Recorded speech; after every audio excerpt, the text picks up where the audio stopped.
But this is week 3 of our music marketing series. Thank you all for being here. So today we're going to talk about timeline and to-dos for implementing your press campaign. So before we talked about how to find the people that you want to hit, how to find Spotify playlists, how to create the press release, how to create the pitch. So you have all this stuff ready. You've done your research. Now it's about like, okay, I have the building blocks now. How do I put this into action? And how do I time it out and decide what I'm going to do? And how to make sure that I'm not hitting anyone too late or too early so that I get the maximum amount of opportunities available to me when I'm releasing this new music or art or whatever you're doing. I always say it's music marketing, but it's really could be for anyone that's doing anything creative or needing to sell anything. Hifa, watch Dating Around. Hello? Watch Dating Around if you're bored. Go watch Dating Around. Episode 1 and 3, okay? And I'll be done after that. Just kidding. The really important thing to talk about that we kind of touched on is, okay, so you have all these potential people you can hit. Like here's just a few of the people that I'm targeting that I've already started pitching. When you have your new track out, you're like, okay, how do I pick who to hit? How do I get in front of these people? How do I start, you know, like creating relationships with them? And it's really easy, but it takes a while. And a lot of these people have a lot of people that they're already talking to, you know, but it's seriously as simple as, okay, come up with the list of the 20 people that you most want to be on that blog. Not necessarily all of the biggest places, maybe like 5 to 10 really big places. And you can still obviously write them down to make relationships with them, but it's just a thing of, if you're a newer artist, you're probably not going to get on Billboard no matter what, even if you have those relationships. Unless there's a part of some more niche thing like Billboard Pride, I can obviously send to because LGBT, or I know they do like monthly playlists. That's stuff that I'm, you know, pitching my stuff to. Oh, you're in True Blood right now. I see. So for example, let's look at Billboard Pride. Who runs Billboard Pride? You can go to Billboard Pride. Oh, right here. Editor. Wait, let me just make sure this is all being shown properly on the screen. Okay, perfect. You go, oops, ah! Right here. You're like, okay, I'm queer. I think Billboard Pride is right for me. They do a lot of support for artists that are, you know, very small. So I'm like, how do I get on here? Editor, Patrick Crowley. Okay, you can notice he follows me. And this is my artist account, not my business account. So founder and senior director of Billboard Pride. What's good? Awesome. So now I found the person that I need to be in touch with that can help me get my music on Billboard. And it's as simple as just following them and just interacting. Same thing as you would on Twitch. If you're trying to go your Twitch stream, you're like, hey, I think this person would be a great person to partner up with. I really like them, and I think they'd like my content, my streams too. I don't know why I just hate the word content. I hate it. They would like because it's just kind of an empty word, you know? Content is like literally anything, which I guess is the point. Like you're creating anything, but it just sounds so vapid to me. So anyway, I just hate the word content. But someone who's interested in you and your streams or your music, whatever. It's literally as simple as going to their Twitter, going to their Twitch channel, going to their whatever, following them, and just having genuine interactions. You can see I'm not liking every single thing that he does, but I do respond to certain things. Like, actually, wait, where did he write about it? Okay, I wrote somewhere. I thought I responded to this tweet. I guess I didn't. Maybe I responded to Monet's tweet on accident because I thought it was his. But like, you just see, like, I know I responded to that one. You just, oh, I think it was, no, maybe not. Maybe it was this one. Was this me? Yeah. See, you just respond to little things and then eventually they notice you or you talk about music or whatever. I mean, you don't talk about, I have something I want to send you. You wait for them to either follow you, and still I wouldn't say like right after they follow you, you're like, here's my music. You just kind of, once they follow you, you know, then they obviously, you have a relationship together. You can check Instagram. I can't tell right now because I'm not on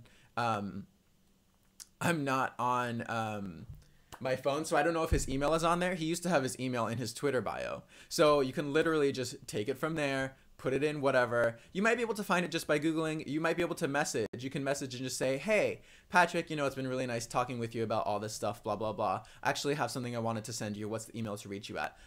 Don't send it to him in his tweets. He's not going to check it. Just politely say, hey, I would like to connect with you further. You can do that for literally anyone. So what I did for my own music was I made a huge list of people. You can see some of them did end up covering me. Most of them were like between here, Billboard Pride. That's how I met the editor, was just through online. Michael, I met him in person, but also you foster that shit online. I don't know either of these people, but I follow them. I connect with them. They don't respond to me, but that's okay, because hopefully eventually they will. And same with a lot of these people. But I just made a list of, okay, here's the places that I would most want to be on. And we kind of talked about how to find these back in week 1, you know, going to Hype M, going to, you know, just finding other trending artists that you sound like that aren't massive and seeing who they're being covered by, and finding these editors, finding these journalists, and making those relationships. And you really want to start that. I think I started, I mean, the sooner the better, always, because if you're talking to someone for a year, obviously they're going to know you more than someone you've been talking to for a month. There's more time for them to be able to notice you, follow you back, interact with you, fall in love with you, all that stuff. So I don't think some of these people I started to talk to in like January, especially the LGBT people. But now like the dude from Gay Times follows me, the dude from AXS, like a lot of these people. And I also make notes of like, how did I find them? Who have they covered before? So that's something, again, that we talked about in week 1, but something that you can bring up to further that relationship and just say like, hey, I originally found you through here. Been great talking to you on Twitter. I thought you would really be into this song because, you know, you cover a lot of queer artists, or electropop, well, like whatever kind of thing. It doesn't have to be queer. And then another big way to get on these types of things is exclusive premieres. So that's what I did with Atwood Magazine. Who they're not necessarily the biggest place to get on, but they do amazing, amazing write-ups, and they're also not easy to get on. You know, all of these people are getting hundreds, 200, 300 or more pitches a day. So for them to be like, yes, I will premiere your music, they typically only premiere maybe like 2 or 3 people a day. So that's, you know, like 90 people that they're premiering in a month tops. Actually, they don't on the weekends. So like 40 to 50 people maybe that they're premiering in a month out of who knows how many hundreds of people that are pitching them that type of thing in a month. You know, let's say 50 of the pitches they get every day are for premieres. We'll go even lower. We'll say they're getting 800 premiere pitches a month. They're only picking 40. So that's 5%.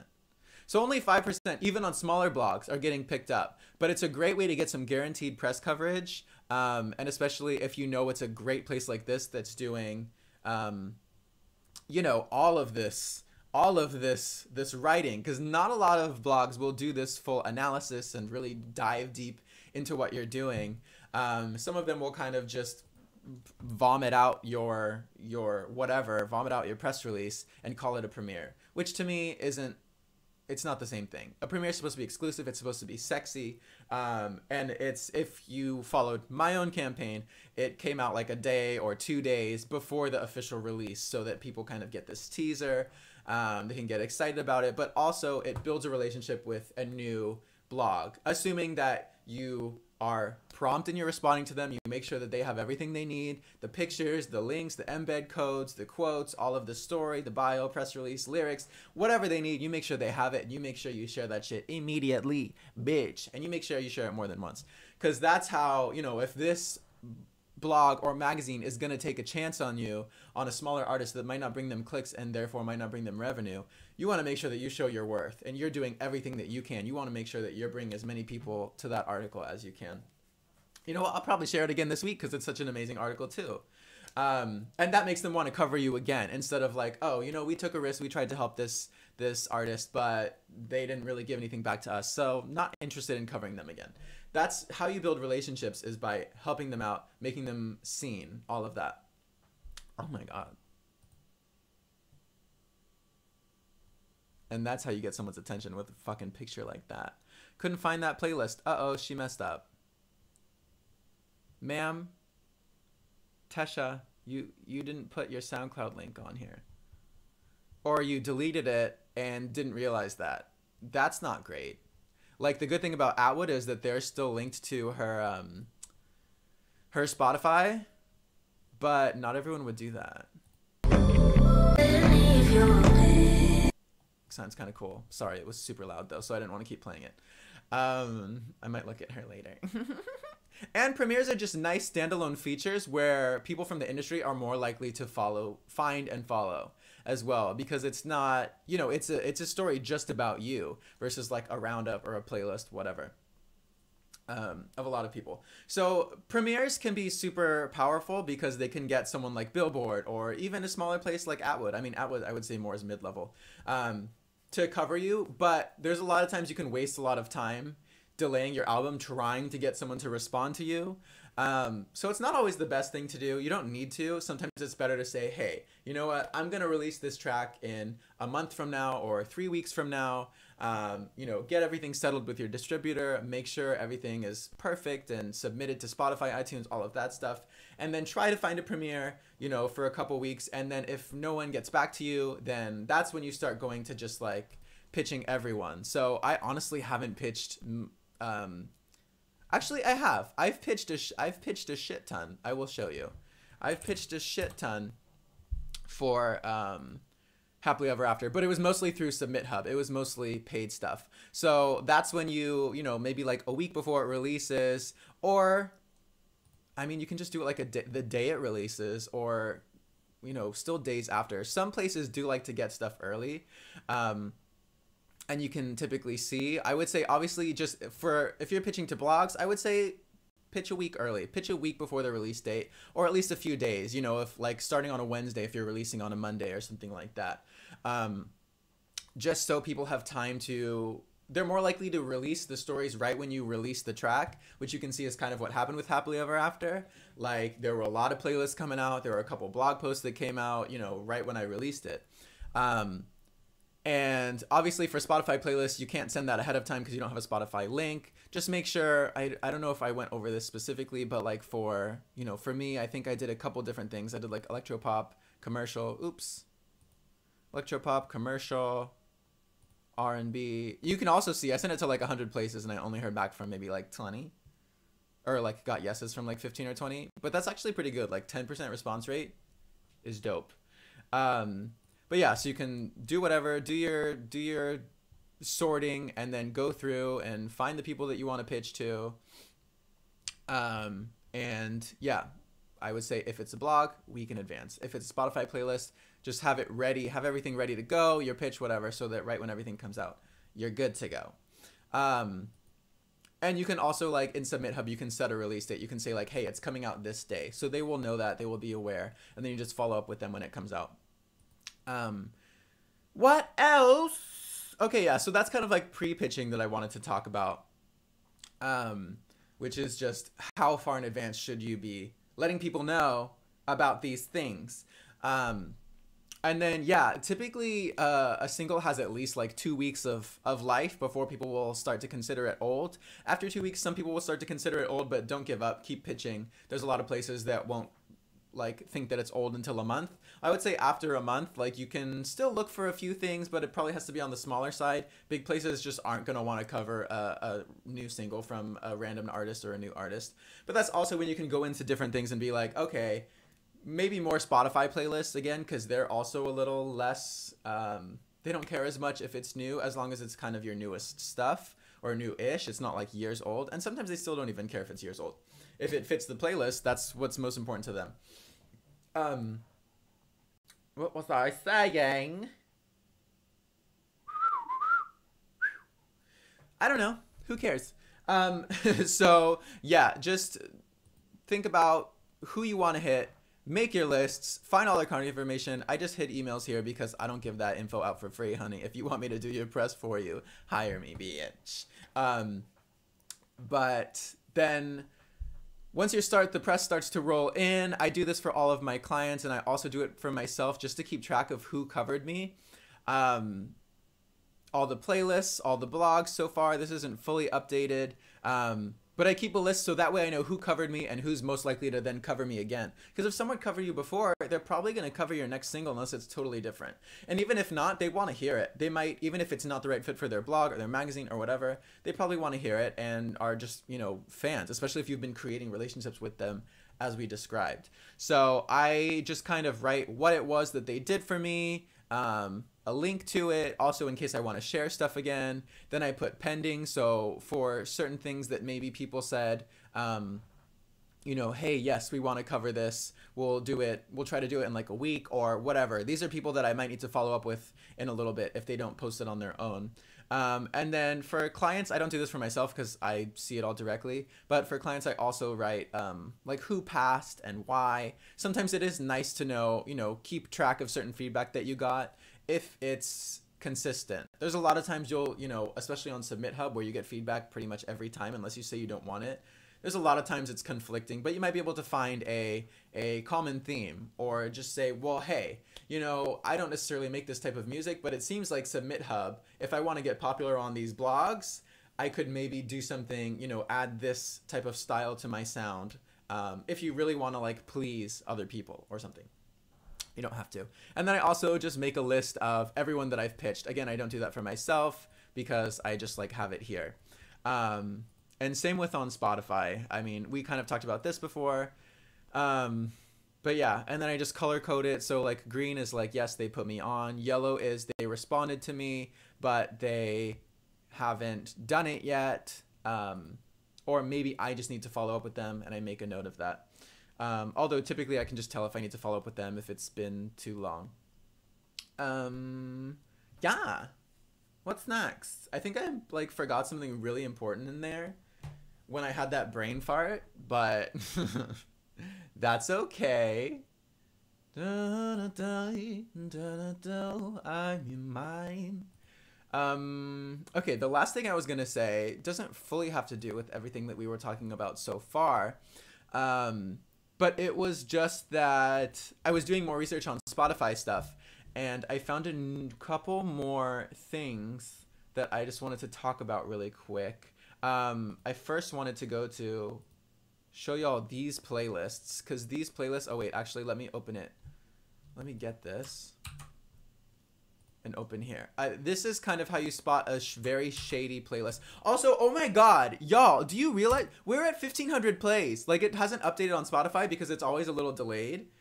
Like on Spotify, it clearly went from below 1,000 to all the way to like 13, almost 1,400. We're at 1,500 play. It hasn't even been a week. Do you realize how many years it took me to get my other songs this high? So thank you all so much because it's been so much of Twitch that has really helped support me and really helped spread and share the word and donate and help me just do all of this and, you know, especially donate so that I'm recouping my investments and getting closer and closer to no wonder. Okay, sorry, I was just thinking about multiple things at once. Okay, so here you can see also, wait, let's just look at me really quick. I just want to look how pretty. I've never been on like this many playlists before. Even if they're not giving me that many plays, like my playlist is the second biggest playlist I'm on. They're still growing, don't get me wrong. Some of these I've only been on for like a day. But it's just so cool to see that like this is actually a thing. Like people are actually discovering me here. Look at all these followers. We're almost at 400. That's amazing. Okay, now let me go back to this playlist and show y'all some shady shit. I just want to remind you every time.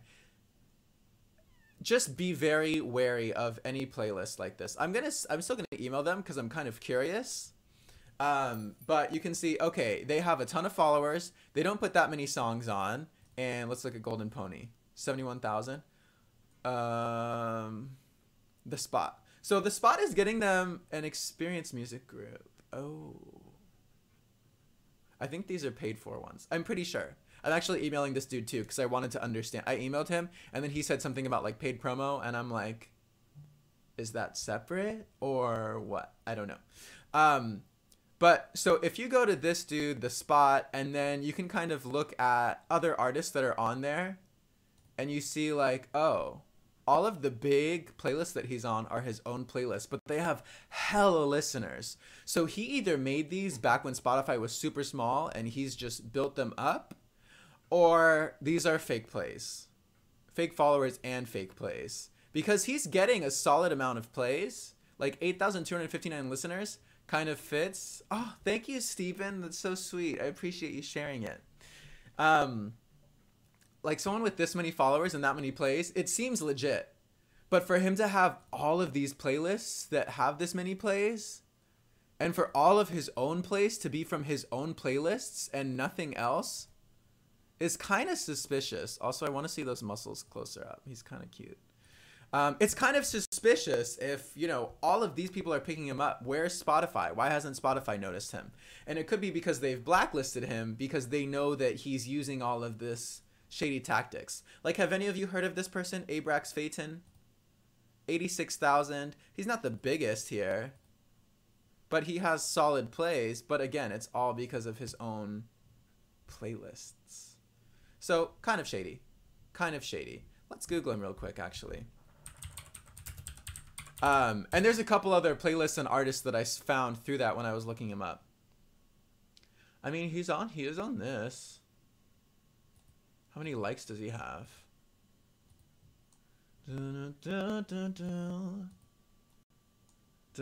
He might really just have like that strong playlist game, but again, no. See, here's when you know. Here's when you know. I have more likes than this. Anyone that big is going to be found, and they're going to have more likes than that. 2 likes, no comments, no shares. Exposed. Exposed. And it's like, I don't know, maybe he's actually making money through this.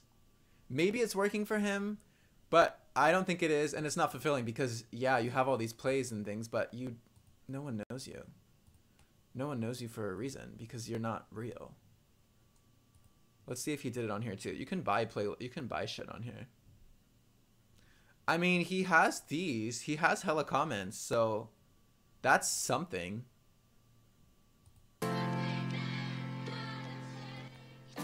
That pussy be the subject, but don't get and it's not bad. We just talking with some fucking. Is love worth the struggle when the sex is at 100? I can hit you with some game for that void like it's nothing. But it's just surprising if someone has this much following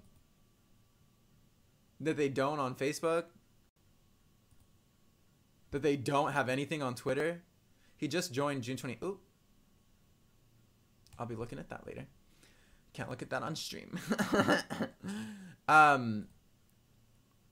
Yeah, so I'm just saying, don't get caught up in this. It might be tempting if you email this person and they're like, yeah, you can get on this playlist for, you know, $100. We'll get you 8,000 plays. And it's like, oh, okay. That'd be kind of cool. But number one, you might get blacklisted from Spotify because they might be fake plays and fake listeners and all of that shit. But also, it's like, okay, you're going to pay money to like get on a playlist that again is like fake. So anyway, I'm just gonna ramble, but again, just be careful with playlists. Be very careful with playlists. I found some other legit, but of course much smaller because it's hard to be legit things. It's hard to be legit and have a big following because Spotify doesn't really want. Spotify basically is like, we want only our official playlists to be things that people listen to. So they don't give as much. They make it kind of harder to find and less likely for independent user-created playlists to pop up. But that doesn't mean that they don't still have that power. So here's a site that I found recently after doing some Googling, Spin Gray. They just have one thing. My Sphera is something where you can pay $20 and then it kind of like submits you to all their curators. But I just went through and picked the curators that would fit me best because that's what makes the most sense. And TuneMonk, oh, I didn't link to it, but TuneMonk is another site where you can just apply to a bunch at once. They have their own official like playlists, and then they have, you know, all these independent curators you can submit to. So I submitted to some curators on here. I just got an email back from one today. Again, they're not going to be the biggest people, but if you get on, if you really put in the time and effort to get on all these playlists and you get on like 30 playlists that are each giving you, you know, 10, 15 listeners, that shit adds up, and that shit is something that's going to help you, especially if it's, again, remember, playlists that fit your music, because every time that you're not getting, you know, every time you're getting skipped or people aren't saving your music, they're not interacting with it, they're not listening through the whole way, they're not listening more than once, that doesn't help you. You want people who are engaged with the music. So make sure that you're applying to the right places. But if you get on, you know, a bunch of small playlists, that's still pretty dope. That's, number one, going to give you, it's free to submit to these, so it's free money, even if it's not that much, and it took, you know, a minute to apply and submit your stuff. But again, these are all potentially things that can help you get on official Spotify playlists. This was another one, iMusician. If you just go to their website, I guess I just linked the form here. If you go to their website, you'll find the form, another free one. Work Hard Playlist Hard only had a couple, but it was another one that you can look at. They only had these like highlighted right here. And I pitched a ton through daily playlists. I pitched a ton. You can either just kind of go through here, like Top Buzz. Ooh, I don't think I applied to this one. Let me look at it. Maybe I did. If it's on our radar, it's in here. I want to submit real quick because I don't think I did. They do a lot of times have these like download gates where you can see where it says like follow. It'll make you follow these playlists, follow these accounts. And that's not the best way for these people to grow their playlists legit, because a lot of their followers are going to be fake. Not necessarily fake, but they're not engaged. It's going to be an unengaged following, because all of the people that are applying are just sending in their music. They don't care about the actual playlist. They're not interested in the details of the playlist. Oops. So yeah, just be wary, but also apply to things. Oh my God. Hello? Wow, I did that. See, I literally just had 2 slides because I just wanted to like show you things as I went. Okay, here. Oh, and I left that blank. I swear I wrote something. I must have deleted it. So I was just like, I'm not sure exactly what we're gonna do next week. I think I might just regroup and take the next Sunday off. But we'll see. We'll see how much demand there is for people to kind of start getting individualized feedback, like bring in their music, bring in their press releases, bring in their pitches, and kind of go over stuff. Otherwise, I'll think of a topic or, something like that. Just because, yeah, people haven't been here. It's still helpful. I'm still glad I do it so that I, it's a resource that people can go to. I'm also probably going to put this stuff on YouTube. But yeah, I'm just trying to think of, I'm not sure exactly what to do next. I mean, those are kind of the 3 big basic presentations. But we'll see. I'm sure I can think of some stuff. So that was week 3 of Let's Get This Press. And I will see you next week. Bye.